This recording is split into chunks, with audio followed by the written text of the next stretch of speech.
Former President Barack Obama insists the nation is at an inflection point following Charlie Kirk's assassination, as the Democrat in his first public remarks on the shooting called the conservative commentator's violent death a tragedy regardless of his views.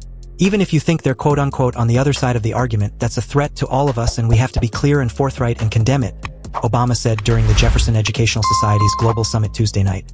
The 44th president said he believes the country is facing a precipitous rise in political violence and accused President Trump and members of his administration of fueling some of the sharp political divisions. But I'll say this, those extreme views were not in my White House. I wasn't empowering them. I wasn't putting the weight of the United States government behind them, he claimed, according to the Erie Times-News. And so your original question was, are we at an inflection point? We're at an inflection point in the sense that we always have to fight for our democracy and we have to fight for those values that have made this country the envy of the world, Obama said, answering an audience member. Obama, 64, argued that his administration and other Republicans who held the Oval Office or ran against him, like former President George Bush and GOP presidential candidates John McCain and Mitt Romney, were more focused on bringing the country together than Trump. When I hear not just our current president, but his aides who have a history of calling political opponents vermin, enemies who need to be targeted, that speaks to a broader problem that we have right now and something that we're going to have to grapple with, all of us, he said inside the Erie Insurance Arena. Kirk was shot and killed last week at Utah Valley University, leaving behind a wife and 2 young children.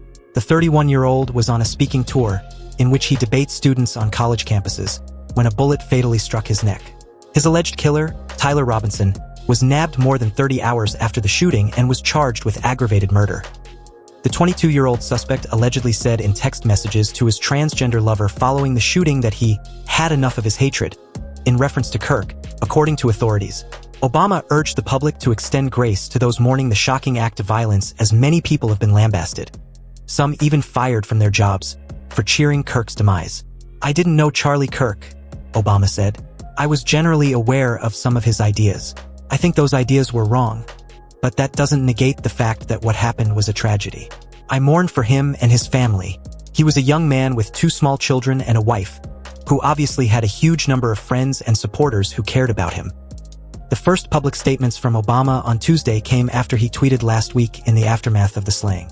When we have the weight of the United States government behind extremist views, we've got a problem.